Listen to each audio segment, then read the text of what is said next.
much away from the other two potential electrodes, whereas in the previous case, if you recollect, current electrode is at the bottom, then we had one potential electrode in between, another potential electrode was at the ground surface, whereas in this case both the potential electrodes are kept at the lowermost part of the sonde and another current electrode is kept at greater distance.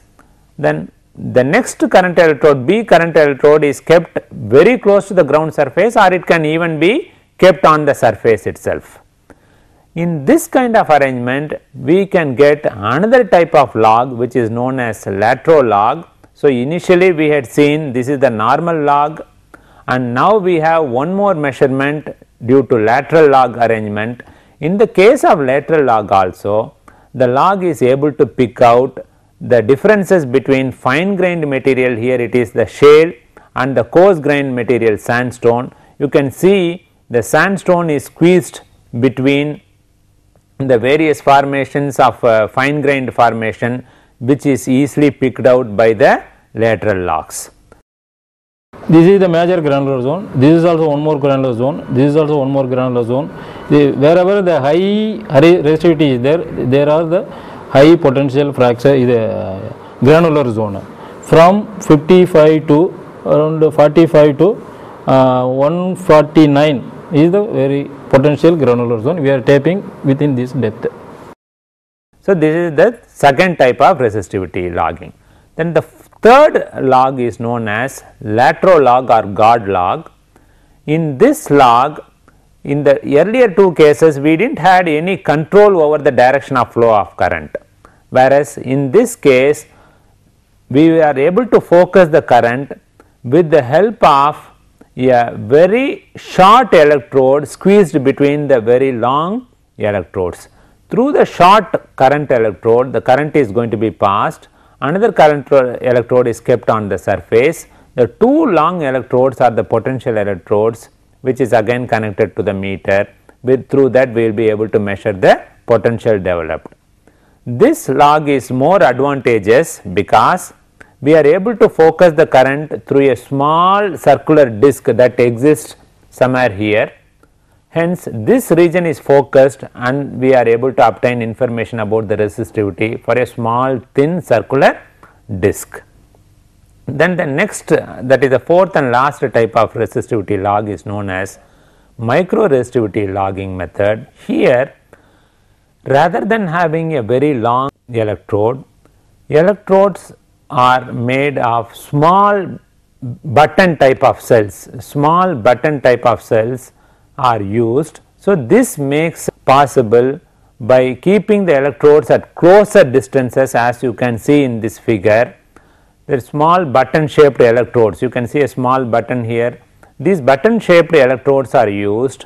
They are kept at a distance of about 25 to 50 millimeters apart on a completely insulated rubber pad. That means this is current electrode, two potential electrodes are also kept here, one more current electrode would have been kept on the ground surface. The arrangement is little different here in this sonde. We will have a mechanism which is power driven, which will be made to operate so that all the buttons are touching the borehole, as you can see in this picture. Because of this, we will not be able to move this log very rapidly as in the case of previous cases, because in the previous case the contact was through the drilling mud fluid that was present in the borehole, whereas here the buttons are touching the wall of the well, due to which the sonde cannot be rapidly moved up and down. So, it has to be done at a slow pace, but the advantage here will be we will be able to measure the resistivities of the mud cake and the zone of invasion. That means, during drilling, the drilling mud would have entered into the borehole, which can be the depth up to which it has invaded into the borehole can be sensed by this micro logging method, which will be very handy to us to correct whatever interpretation we have made with the previous logging methods. Thus, these are all the four important logging methods which I am showing it again. We had seen normal log, in which one current electrode and one potential electrode is kept adjacent to each other. In the case of lateral log, two potential electrodes are kept together at the bottom of the sonde. In the case of lateral log, very long potential electrodes are used. In between that a small current electrode is squeezed. In the last case, micro log, button type electrodes are used. So, thus these are all the various methods of electrical resistivity logging methods. The important applications of electrical resistivity logging methods are, as I was telling you, we are able to interpret and identify the various types of rocks. With the help of the resistivity logging method, we will be able to also understand the location of water table, and we will also be able to demarcate the contacts between the various beds. And another important advantage is, with the help of resistivity, we will be able to understand the porosity of the formation. Because we know information about porosity, while pumping the well, we will be able to tap the zones which has got high porosity, because that will yield more water for us.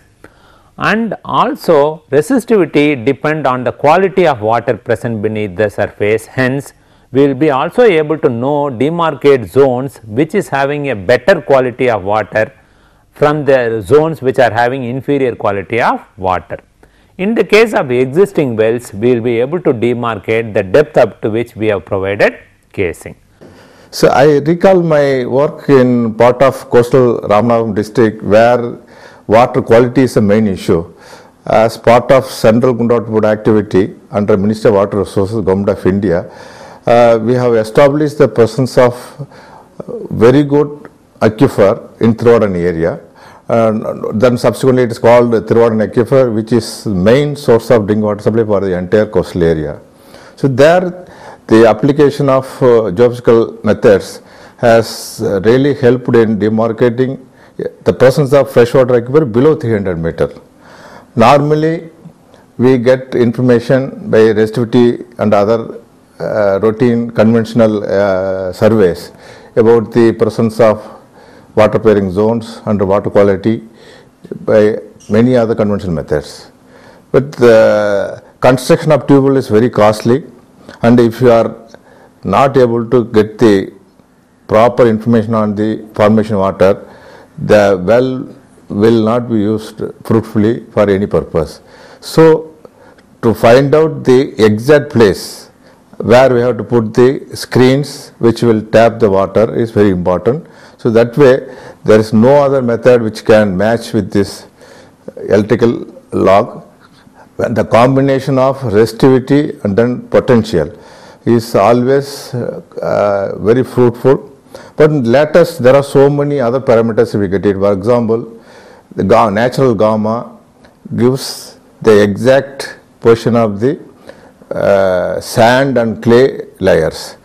I recall some of the interesting findings in coastal Kerala. So, there conventionally we believe the sand gives high resistivity and low gamma radiation, but the monocyte which was present in the coastal sand, it has really made a reversal in the conventional interpretation. It has given high radioactivity counts. So, the interpretation we could fine tune, and then we could construct lot of production wells. Similarly, many challenges we have been facing, and then the successful stories are many in the country. The geophysical survey, particularly the electrical logging, when it is properly done, we are saving a lot of money for the government, and also we serve better for the public. Thus, these are all the advantages of using geophysical logging methods to understand about the subsurface. Thank you.